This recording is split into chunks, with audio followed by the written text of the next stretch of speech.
ثانی انٹرنیشنل حج عمرہ tours and travels. حج عمرہ جانے کے خواہش مند حضرات اسکرین پر دیے گئے نمبرز پر کال کریں۔ قال الله تبارك وتعالى في شان حبيبه إن الله وملائكته يصلون على النبي يا أيها الذين آمنوا صلوا عليه وسلموا تسليما اللهم صل على محمد النبي الأمي وعلى آله وأصحابه البررة الكرام وعلى سائر الأنبياء والمرسلين والملائكة المقربين وعلى آله وأصحابه أجمعين۔ محترم عالمات اور معزز طالبات، اللہ جل شانہ کا لاکھ لاکھ انعام اور احسان ہے کہ اللہ تعالیٰ نے آپ تمام کو دین کے علم کی نسبت سے جامعہ روضۃ المومنات سری نگر میں تعلیم کے لیے اللہ نے بھیجا ہے، قبول فرمایا ہے۔ میری ماں اور بہنوں، اللہ تعالیٰ نے آپ کو جو نسبت دی ہے وہ نسبت بہت اونچی ہے۔ ایک لڑکی یا ایک عورت اپنی زندگی کے اندر دین کو داخل کر لیتی ہے تو پورے خاندان کو سدھارنے کا ذریعہ بنتی ہے، اس کے اصلاح کا ذریعہ بنتی ہے۔ اور ایک لڑکی اگر بگڑ جاتی ہے تو پورے خاندان اور پورے مسلم معاشرے کے اندر اس کی بھی بدنامی ہوتی ہے، اسلام کی بھی بدنامی ہوتی ہے، مسلمانوں کی بھی بدنامی ہوتی ہے۔ جیسے کہاوت مشہور ہے کہ ایک گندی مچھلی پورے تالاب کو گندا کر دیتی ہے، لہذا وہ مچھلی نہ بنے کہ جس کی وجہ سے تالاب گندا ہو جائے۔ یہ سمندر ہے، علم کا سمندر ہے۔ یہ مدرسہ مادر علمی ہے۔ یہ مدرسہ آپ کے لیے آپ کی زندگی کے اعتبار سے علوم نبوت کے حاصل کرنے کا ذریعہ ہے۔ قرآن و حدیث، قال اللہ اور قال الرسول آپ پڑھتی ہیں، اس سے بڑی نعمت دنیا کے اندر کچھ بھی نہیں ہے۔ دنیا کی ساری ڈگریاں اس کے سامنے ہیچ ہے، کوئی اہمیت نہیں رکھتی، کوئی حیثیت نہیں رکھتی۔ ایک عالمہ اور حافظہ اور قاریہ کا مقام مخلوق کے پاس ہو یا نہ ہو، خالق کے پاس بہت زیادہ ہے۔ اللہ تعالیٰ اعزاز اور اکرام فرماتے ہیں، اللہ تعالیٰ انہیں سہولتیں عطا فرماتے ہیں، اور ان کے علم کی برکت سے، قرآن کی نسبت کی برکت سے، حدیث کی نسبت کی برکت کی وجہ سے اللہ تعالیٰ دنیا بھی بناتے ہیں اور آخرت بھی بناتے ہیں۔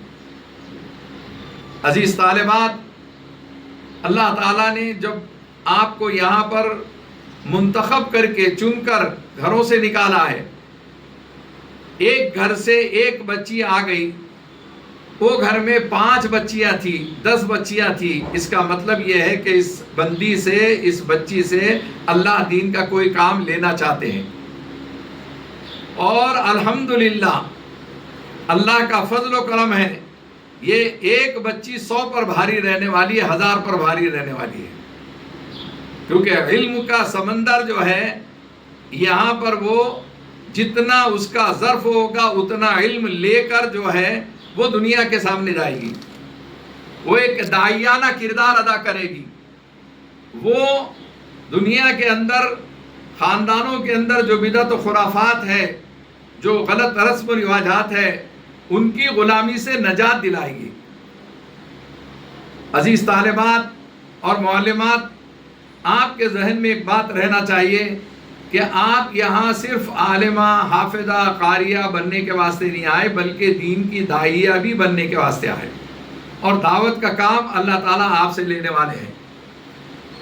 اب خاص طور پر آج کا موضوع، اور یہ ذمہ داروں نے یہاں آپا نے مجھے دیا ہے حضرت وہاں عدنان ندوی دامت برکاتہم ہمارے رفیق محترم اور ان کے اہلیہ اور ان کے ذمہ داروں نے کہ مدرسے کے اندر جو ہے علم کے حاصل کرنے کے واسطے آئے شیطان، لیکن یہاں پر ایک فتنہ پھیلاتا ہے.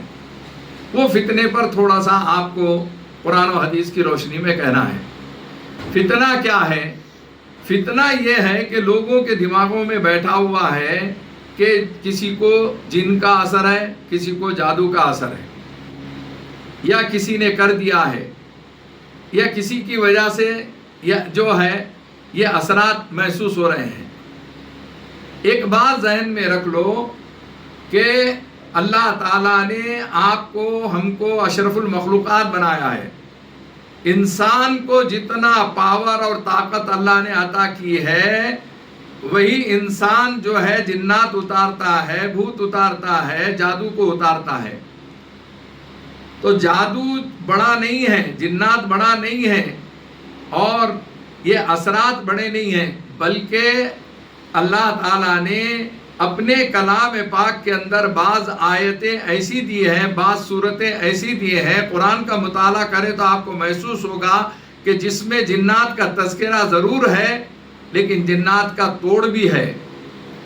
جادو کا تذکرہ بعض آیت میں ہے لیکن جادو کا توڑ بھی بتلا دیا گیا ہے. احادیث پاک کے اندر آقا مدینہ سرکار دو عالم محمد رسول اللہ صلی اللہ علیہ وسلم نے بھی جادو کا توڑ فرمایا ہے اور جنات اتارے ہیں. آپ کے ذہن میں ایک بات یہ رہنا چاہیے کہ ہم صنف نازک ہے، عورت ہے، لڑکی ہے، لیکن اتنے نازک نہیں ہے، اتنے بزدل نہیں ہے کہ کوئی بھی ہم پر حاوی ہو جائے گا، کوئی بھی آ کر ہمیں پریشان کرنے لگے گا. آپ کے دل میں ایمان اور عقیدے کی یہ جراثیم بتائیے، ہمیں فلاں چیز بتائیے. تو بہت ساری چیزیں ایسی ہیں کہ جس کو ہم بتا نہیں سکتے، اور قرآن کہہ رہا ہے إِنَّهُ يَرَاكُمْ هُوَ وَقَبِيلُهُ مِنْ حَيْثُ لَا تَرَوْنَهُمْ إِنَّهُ يَرَاكُمْ هُوَ وَقَبِيلُهُ مِنْ حَيْثُ لَا تَرَوْنَهُمْ. جنات سے متعلق قرآن پاک نے کہہ دیا وہ تمہیں دیکھ سکتے، تم ان کو نہیں دیکھ سکتے. بات ختم ہو گئی. اب اس کے بعد چیلنج نہیں کرنا چاہیے، اللہ کا شکر ادا کرنا چاہیے کہ میرے گھر میں کسی کے اوپر جنات کے اثرات نہیں ہیں اور جنات کی کوئی شرارت نہیں ہے. اللہ کا شکر ادا کرنا چاہیے. دوسری بات، جادو کا انکار کرنا، گویا قرآن پاک کے اندر 7 آیتیں آیت سحر ہے. ان اللہ سیبطل، ان اللہ لا یصلح عمل المفسدین ویحق اللہ الحق بکلماتہ ولو کرہ المجرمون فوقع الحق وبطل ما كانوا يعملون فغلبوا هنالك وانقلبوا صاغرين والقي السحرة ساجدين قالوا آمنا برب العالمین. والقي السحرة، سحر کہتے ہیں جادو کو. تو جادو کے سلسلے میں قرآن پاک کے اندر 7 آیتیں ہیں. جادو کی کئی قسمیں ہیں، ایسے خطرناک قسم کے جادو ہوتے ہیں. ہندوستان میں سب سے زیادہ خطرناک بنگال کا جادو کہا جاتا ہے، لیکن میں نے تو دیکھا ہے، میں دنیا گھوما ہوں اللہ کے فضل و کرم سے، آپ کی دعاؤں سے. میں نے افریقہ میں حبشی لوگ جو ہیں نیگرو، وہ ان کا جادو جو ہے وہ بہت خطرناک ہوتا ہے. میں نے میری کتاب طب روحانی اور تاثیر قرآنی، طب روحانی اور تاثیر قرآنی، اس کتاب کے اندر میں نے ریسرچ کر کے قرآن و حدیث کی روشنی میں تینوں عنوان پر پوری مفصل بات لکھی ہے کہ جنات، جادو اور تعویذات، یعنی عملیات کی شرعی حیثیت کیا ہے. اس کتاب کو پڑھیں گے یا اس کا ایک فولڈر ہے خلاصہ، تو اس سے آپ کو کچھ نہ کچھ انشاءاللہ حاصل ہو جائے گا. تو آیات سحر ہے. اب اگر کوئی جادو کا انکار کر رہا ہے، میرے اوپر جادو کر کے بتاؤ. بعض لوگ کہتے ہیں مولانا میرے اوپر جادو کر کے بتاؤ. ارے بھائی، جادو سیکھنا سکھانا یہ بھی تو کفر ہے نا، اس سے ایمان سلب ہو جاتا ہے. جادو سیکھنے سکھانے والا حرام کرتا ہے، تو ہم تو نہیں کر سکتے. اب تم کو کسی نے، سادھو سنیاسی نے کر دیا جادو، البتہ ہم جادو اتار سکتے ہیں. یہ ایک فن ہے، اللہ تعالیٰ گفٹ کے طور پر دیتے ہیں، اور اکابرین اور بزرگان دین کی صحبتوں میں رہنے سے، تربیت حاصل کرنے سے یہ چیز حاصل ہو سکتی ہے. جنات کا اتارنا اور جنات کا تابع کرنا اور جنات کا وجود ہونا یہ قرآن و حدیث میں ہے، اور جادو کا دنیا کے اندر ہونا یہ حدیث سے بھی ثابت ہے. آقا مدینہ سرکار دو عالم محمد رسول اللہ صلی اللہ علیہ وسلم پر جادو کیا گیا، ایک یہودی نے جادو کیا. مشہور بخاری کی حدیث ہے، لمبی چوڑی اس طرف جانا نہیں ہے. بہرحال اللہ کے رسول صلی اللہ علیہ وسلم پر جادو کیا گیا، اور اللہ کے رسول صلی اللہ علیہ وسلم کو فرشتوں کے ذریعے بتلایا گیا کہ یہ فلاں جگہ پر ڈالا ہوا ہے. اسی طریقے سے آپ کو سمجھنا ہے کہ جادو کے سلسلے میں پیارے آقا صلی اللہ علیہ وسلم پر جب جادو ہو سکتا، صحابہ پر ہو سکتا، تابعین تبع تابعین پر ہو سکتا، تو ہم کس کھیت کی مولی، ہم پر بھی ہو سکتا ہے. اللہ تعالیٰ سب کی حفاظت فرمائے، بہت اچھی بات ہے، لیکن ہو سکنے میں سب پر ہو سکتا ہے. اور جادو کا توڑ بھی ہے، اور جادو کا توڑ کیا ہے؟ معوذتین ہے. آپ تفسیر کسی بھی عالم دین کی اٹھا کر دیکھ لو، تفسیر جو ہے ابن کثیر دیکھیے، یا تفسیر جو ہے معارف القرآن دیکھیے، یا مولانا مودودی صاحب کی تفہیم القرآن دیکھ لیجئے، کیا کسی اور عالم دین کی، تو تفسیر دیکھنے میں سورہ فلق اور سورہ ناس کی تفسیر میں آپ کو یہ بتا دیا جائے گا کہ اللہ تعالیٰ نے خاص طور پر معوذتین کو جادو کے توڑ کے لیے نازل فرمایا ہے. جب قرآن اس کو تسلیم کر رہا ہے، قرآن اس کی طرف نشاندہی کر رہا ہے، ہدایات دے رہا ہے، پھر اس کے بعد چیلنج کرنا، اس کے بعد انکار کرنا، اس کے بعد یہ کہنا کہ میرے اوپر جادو کر کے بتاؤ. بھائی ایسے چیلنج مت کیا کرو، اور اس قسم کی یعنی جو ہے حرکت مت کیا کرو، اس قسم کی گفتگو مت کیا کرو. چیلنج کرو گے، آپ کو سوار نہیں ہوا جادو یا جنات، آپ کے اولاد پہ ہو جائے گا، آپ کے گھر میں ہو جائے گا.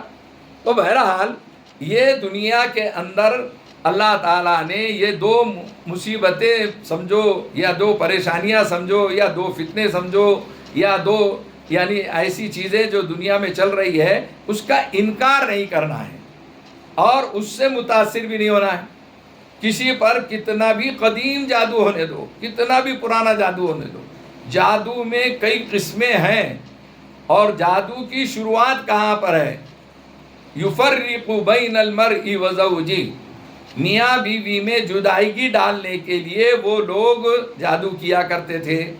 قرآن کہہ رہا ہے، سورہ بقرہ کی آیت ہے، یفرق بین المرء وزوجہ، یعنی میاں بیوی میں جو طلاق ہوتی ہے، جو خلا ہوتے ہیں، اس میں زیادہ تر جو ہے یہ جادو کا دخل ہوتا ہے. اچھے رہ رہے تھے لیکن تھوڑی سی بات پر بگڑ گئے، اور بگڑ جانے کے بعد جو ہے طلاق تک کی نوبت آ گئی.